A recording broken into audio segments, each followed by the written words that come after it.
кетпесін деп бақ төрден, жақсылықты жат көрген, жамандықты жат көрген, қонағына құдайы астына ерттеп ат берген, жарты ұрты қалса да ортасынан хақ бөлген, аман болсын арда жұрт, Алла шексіз бақ берген.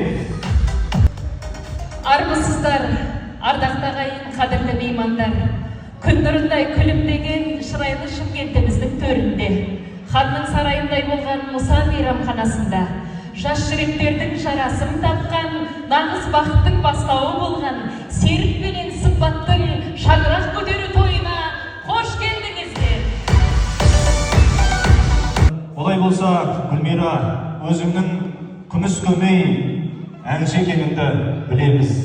Сол көп сөйлем созбай, әлемден озбай, екі ғашықты бүгінгі тойдың басты кейіпкерлері серік пен сымбатты өзің әлем әнмен ортаға алып келсек.